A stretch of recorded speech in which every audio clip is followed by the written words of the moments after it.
Hi friends, നമ്മൾ ഇന്ന് പഠിക്കാൻ പോകുന്നത് 8th ക്ലാസ്സിലെ ഫസ്റ്റ് ചാപ്റ്ററാണ് മാത്സിൻ്റെ സ്ക്വയർ ആൻഡ് ക്യൂബ്സ്. നമ്മൾ ഗുണനപ്പട്ടിക പഠിച്ചിട്ടുണ്ടല്ലോ. 1 into 1 is equal to 1, 1 into 2 is equal to 2, 1 into 3 is equal to 3, and 2 into 2 is equal to 4, 3 into 3 is equal to 9, 4 into 4 is equal to 16. ഇവിടെ ഒരേ numbers 2 പ്രാവശ്യം multiply ചെയ്യുന്ന ഇങ്ങനെ വരുന്നതിനെ നമ്മൾ square എന്ന് പറയും. അതായത് 1 സ്ക്വയർ ഇതിനെ ചുരുക്കി നമുക്ക് ഇങ്ങനെ എഴുതാം: equal to 2 square is equal to 3 square is equal to 4 square എന്ന്.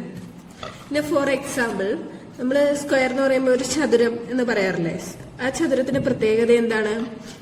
ലെങ്തും ബ്രെഡ്ത്തും സെയിം ആയിരിക്കും. അതായത് ലെങ്ത് 1 സെന്റിമീറ്റർ ആണെങ്കിൽ ബ്രെഡ്ത്തും 1 സെന്റിമീറ്റർ ആണ്, അല്ലേ?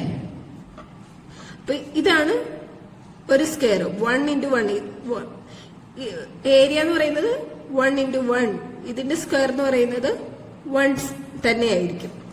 ഇനി അടുത്തത് നമ്മള് 2 into 2 is equal to 2 square എന്താണ്? 4 ആണ്. അതെന്ന് പറഞ്ഞാൽ, അതായത് ഇതിന്റെ വലിയൊരു സ്ക്വയർ എന്ന് പറയുന്നത് എന്തായിരിക്കും? വലിയൊരു സ്ക്വയർ അത് ഇത്രയും, ഇതിന്റെ ഇരട്ടി നീളം. ഇവിടെ 2 സെന്റിമീറ്റർ ഉണ്ടാവും, ഇവിടെ 2 സെന്റിമീറ്റർ ഉണ്ടാവും, അല്ലെ? അങ്ങനെ 2 സെന്റിമീറ്റർ എന്ന് വെച്ചാൽ എന്തായിരിക്കും? ഒരു സ്ക്വയർ ഉണ്ട്, അതിന്റെ ഉള്ളിൽ ഒരു സ്ക്വയർ ഉണ്ടാവും. അതിന്റെ ഇതായിരിക്കും 1 ഉള്ള 1 സെന്റിമീറ്റർ ഉള്ള ഒരു സ്ക്വയർ ഉണ്ടാവും. അടുത്ത് തന്നെ എന്തുണ്ടാവും? 1 സെന്റിമീറ്റർ ഉള്ള വേറൊരു സ്ക്വയർ ഉണ്ടാവും. അത് കഴിഞ്ഞ് മുകളിൽ എന്താവും? 1 സെന്റിമീറ്റർ ഇവിടെ ഒരു സ്ക്വയർ ഉണ്ട്, ഇവിടെ ഒരു സ്ക്വയർ ഉണ്ട്. അപ്പൊ വലിയൊരു സ്ക്വയർ ആയി. 2 into 2 is equal to 4 എന്ന് പറയുന്നത് 1 സ്ക്വയർ, 2 സ്ക്വയർ, 3 സ്ക്വയർ, 4 സ്ക്വയർ. 4 അങ്ങനെ 4 സ്ക്വയർ കൂടുന്നത് 2 into 2 is equal to 4. ഇനി അതുപോലെ തന്നെ നമുക്ക് അടുത്തത് നോക്കാം.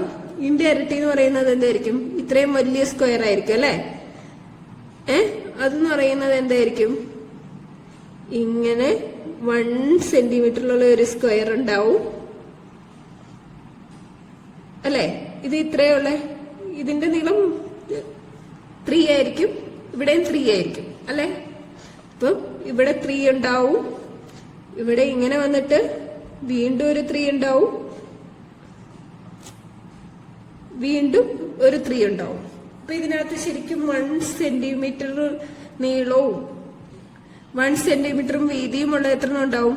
1 ഉണ്ട്, 2 ഉണ്ട്, 3 ഉണ്ട്, 4 ഉണ്ട്, 5 ഉണ്ട്, 6 ഉണ്ട്, 7 ഉണ്ട്, 8 ഉണ്ട്, 9 ഉണ്ട്. അപ്പൊ 3 സ്ക്വയർ ഇസ് ഈക്വൽ ടു എത്രയാണ്?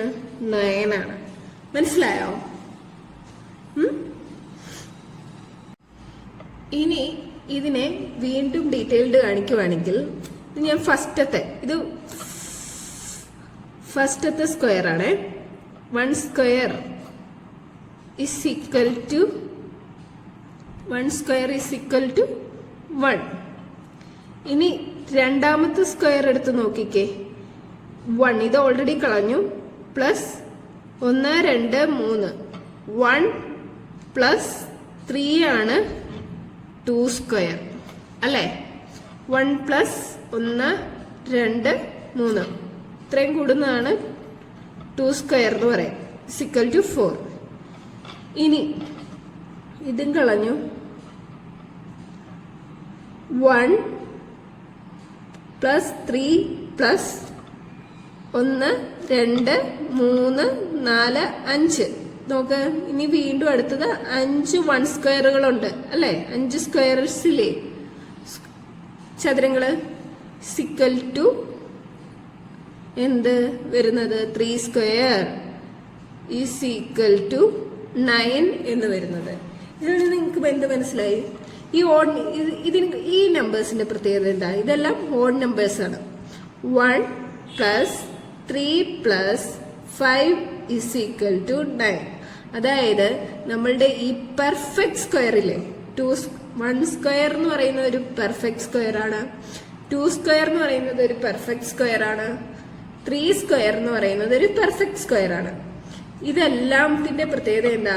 ഇത് സം ഓഫ് ഓഡ് നമ്പേഴ്സോടെ ആയിരിക്കും 1. ആൻഡ് സെക്കൻഡ് ഈസ് 2 സ്ക്വയർ എന്ന് പറയുന്നത് എത്രയാ? 4 എന്ന് പറയുന്നത് എന്താ? 1 പ്ലസ് 3. 3 സ്ക്വയർ എന്ന് പറയുന്നത് എത്രയാ? 9 എന്ന് പറയുന്നത് എത്രയാ? 1 പ്ലസ് 3 പ്ലസ് 5. ഇനി അടുത്ത് നോക്കാം. 4 സ്ക്വയർ എന്ന് പറയുന്നത് എത്രയാ? 16 അല്ലേ? 4 into 4 16. 16 എന്ന് പറയുന്നത് എത്രയായിരിക്കും? 1 പ്ലസ് 3 പ്ലസ് 5 പ്ലസ് 7 എത്രയാ? 1 plus 3 is equal to 4 plus 5 is equal to 9. 9 plus 7 is equal to 16 is equal to 4 square. മനസ്സിലായോ?